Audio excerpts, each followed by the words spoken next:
Namo tassa bhagavato arahato samma sambuddhassa buddhang dhammang sangham namasami.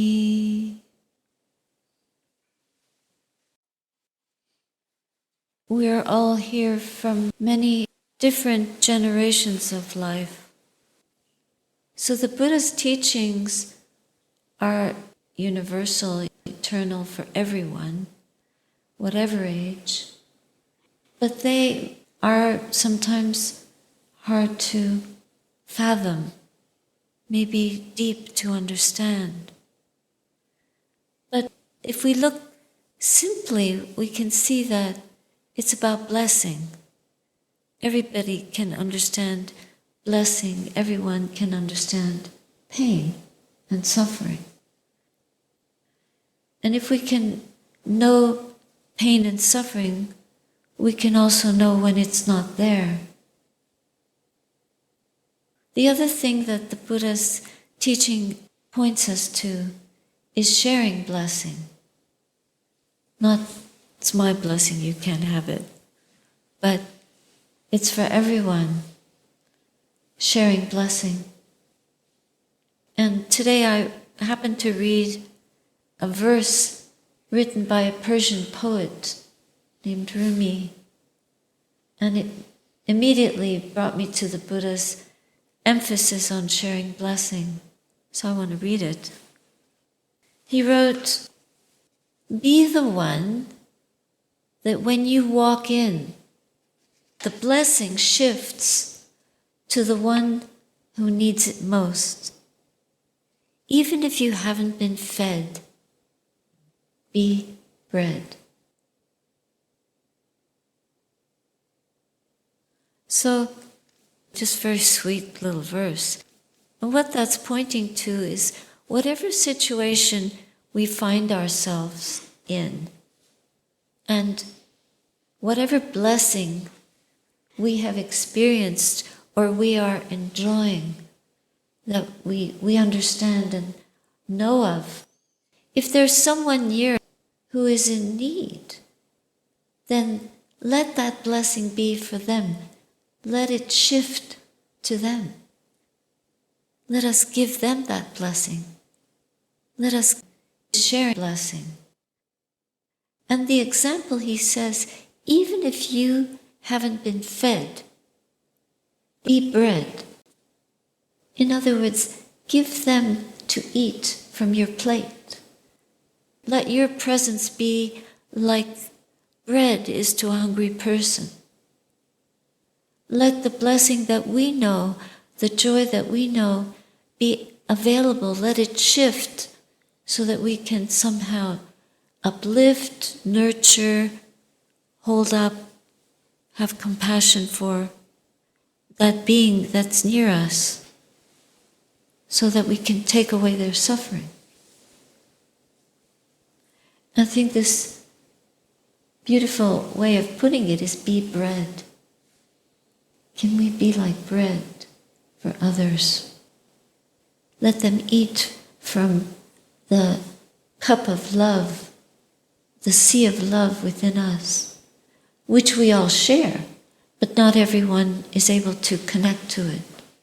Not everyone is able to touch and drink from or eat from that plate, that cup of love, that basket of love that we all are born with. That's what we're made of. That's the very essence of our being, is that quality of love. But we get estranged from it very quickly. And the kind of blessing that we're talking about is one that cannot be destroyed. It's not, you can't crush it, you can't obliterate it. You can share it. Even if the body becomes old and sick and dies, we start to realize this is not who we are, this impermanent vehicle. It's like a car. the cars also get sick and die. They get old and worn out. So our vehicle, this is our vehicle in this life. And the world generally calls this you, me. This is who we are. The Buddha does not teach that. But it's very easy for us to get trapped into believing that when we're in it. It's very easy to keep on mistaking this vehicle for, this is me. And of course, this is when the conundrum starts. When you think that the love, that loving quality, somehow is out there, so then godness becomes an idea. And we don't realize that our ability to love, to know love, to be love, to be bread, is here. It's not there in the world. It's right here. This very consciousness is already that. But we are taught from an early age to look for this purity, this almightiness in the world somewhere, invisible, like the devas in the garden. Must be out there. Actually, it's within us. And we discover that through quieting the mind and going into the stillness of the moment. So we have to reteach ourselves that lovingness. We have to relearn it. We may have known it when we were tiny things with nothing written. There were no words yet. There was no formation of thoughts. It was just looking, touching, feeling, seeing, just like a completely young baby does when it encounters the world. It has no concepts.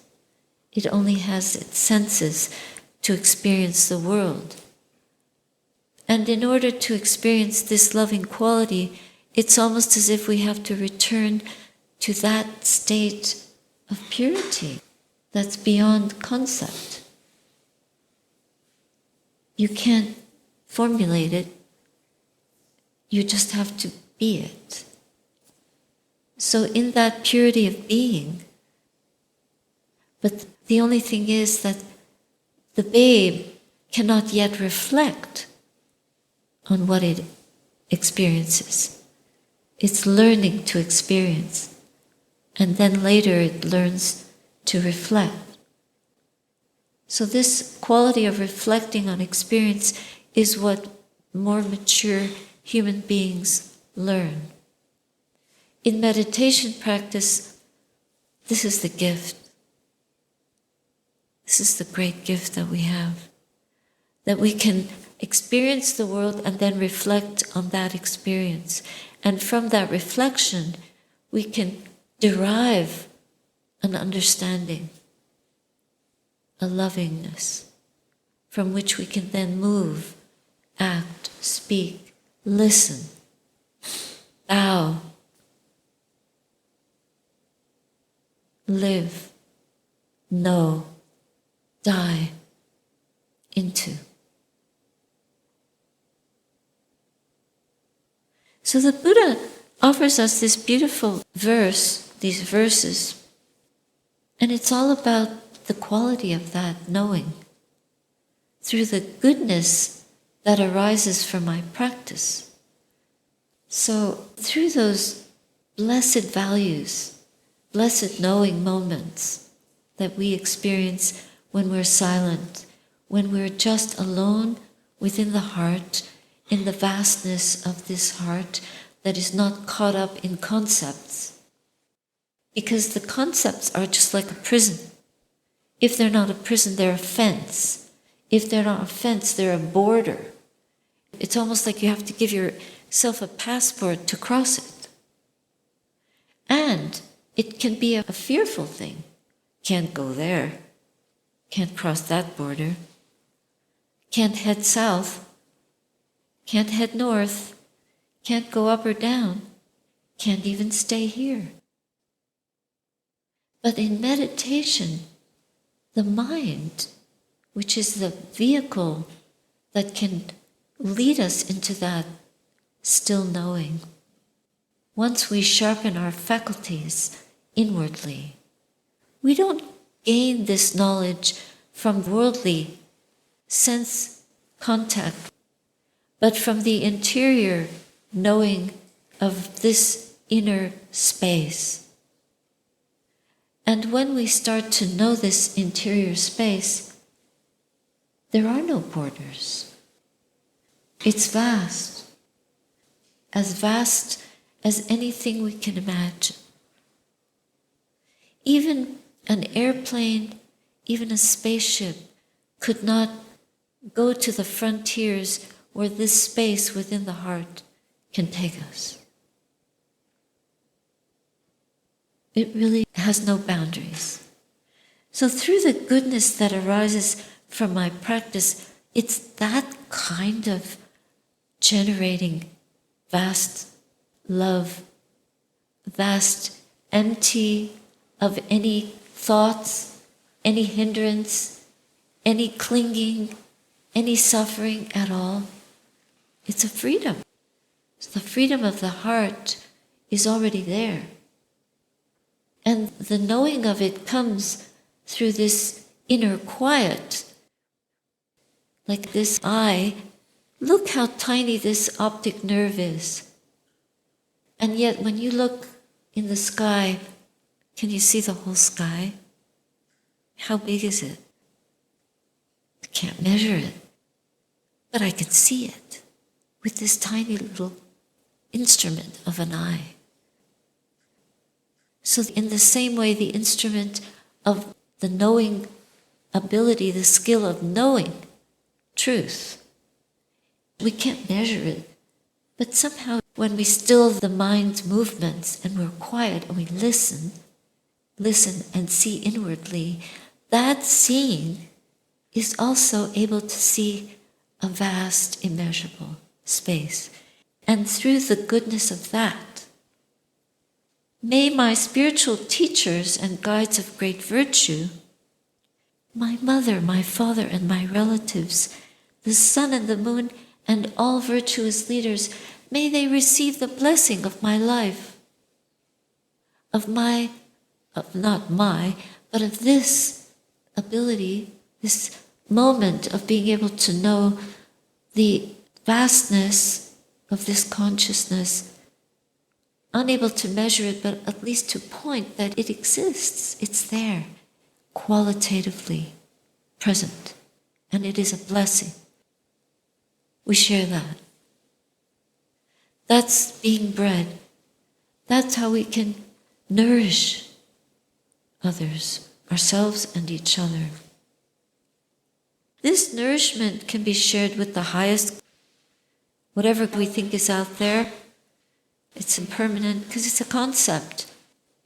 We don't know who, what, where. Even the evil forces, this bread of awakening is available to all beings, the good, the bad, the beautiful, the ugly, the terrifying, the blessed. Celestial beings, guardian spirits of the earth, even the Lord of Death, whatever that might mean, receives that blessing. May those who are friendly, indifferent, or hostile, may all beings receive the blessings of my life. So we chant these words a lot. And basically what we wish is that everyone can know the truth of what we are through this consciousness that is quiet, present, attentive, knowing the truth within the heart. And they will be blessed by that knowing. So when we're next to someone who is suffering, we may not be able to directly change their life circumstances. That's very hard to do. We all know someone who's suffering. If we don't know them personally, we read about them. We read about people in terrible conditions, in terrible situations, and we feel helpless to help them. But that's why we're here, in this tiny space, on this great planet. From within these walls, we make this effort to share whatever blessing we can know through the goodness of this practice to these beings that are far away. Whether those blessings reach them and in what form, we have no control over that. Because in this realm, the laws of karma are being worked out. But our intention is to share that blessing. And we may never know. But in some mysterious way, these blessings do not die. And all of us can vouch for having been blessed in some way by a friend, by a parent, even by our own practice, by some unusual circumstance that wasn't supposed to happen, and it did. Even the way this monastery was established, we look back, how did that happen? I was one day walking down the beach in New Zealand 20 years ago, and I was living there. Going to stay there, nice place, living right near the ocean, so beautiful, meditate every day, get food, good enough. And in the evening, go down to the beach and watch the sunset. And one day, I thought, this is too good. I need to share this. It just came up. I need to share this blessing. It's just for me. The people weren't really interested in practice, so the practice sessions weren't so well attended. And I thought, maybe I should leave. There's nowhere to go. I'm here. But I asked for a sign. And then it was twilight, and I looked down in the sand, and I saw a bit of turquoise color. On that beach, there's big surf, and big broken power shells used to always crash and break. So I never found a whole power shell like those beautiful shells you brought today, but I found pieces of this beautiful turquoise abalone.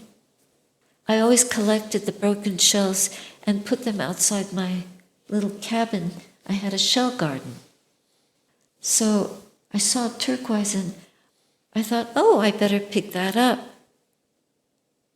Instead of a broken big shell, it was a tiny, tiny little shell. Really tiny. But it was in one piece. It was thin. So I couldn't understand why this one little tiny shell could arrive on this shore and not be smashed into pieces. And then it came to me, this is the sign. This is me. This shell is me. I have to throw myself back into the ocean and bring the blessing somewhere else. So I went back to my cabin and I started packing.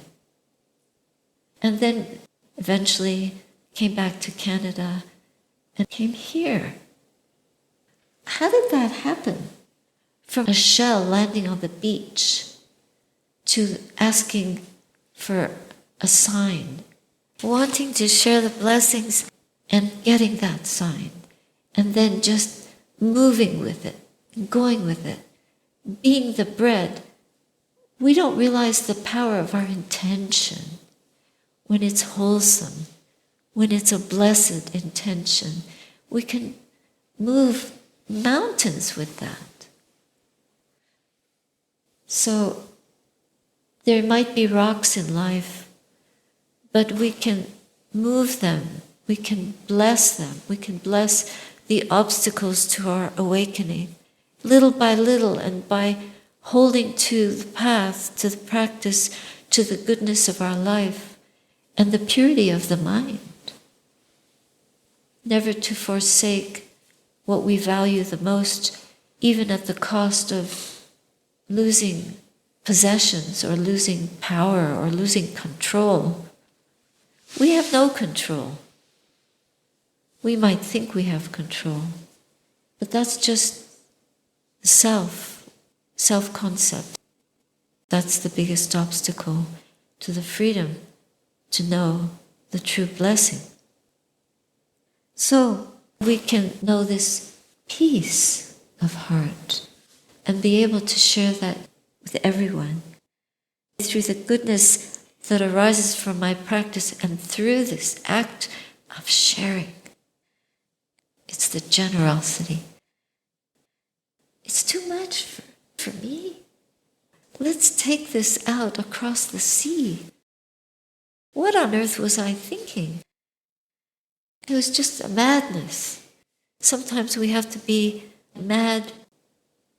It was just a madness to come here and think that the little old nun, now we're legal. In Sri Lanka, we just got given legal status as bhikkhunis, as fully ordained female, sangha, female order. 1 month ago, the female monks were given legal status by the Supreme Court of Sri Lanka.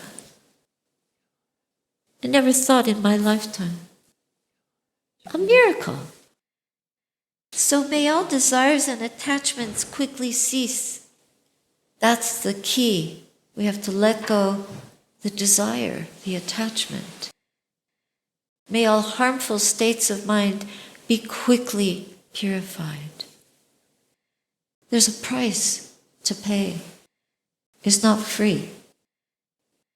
We want to ride this vehicle to its most sublime conclusion, and we have to pay the way. But that payment is a glorious payment. It's not a payment.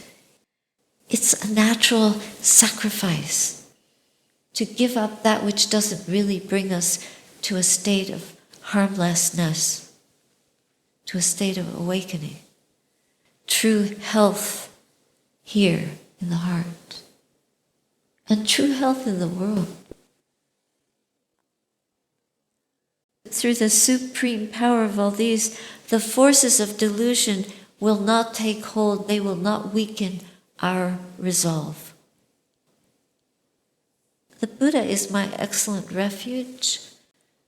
The wise being who leads you in this direction, then pick that up and go this way and be a bread in that tradition. It doesn't matter. Just be able to do it and do it quickly in this life while we still have life. The Sangha is my supreme support, all my spiritual companions. Without all of you, we can't be here. The Buddha set up a fourfold Sangha of laymen, laywomen, monks and nuns. Not 3, not 2, not 1, 4 together. You know how balance comes? With a table you need 4 points, 4 corners. Through the supreme power of all these, may darkness and delusion be dispelled. That's unsurpassed protection for us, unsurpassed. Better than any sword, the sword of wisdom.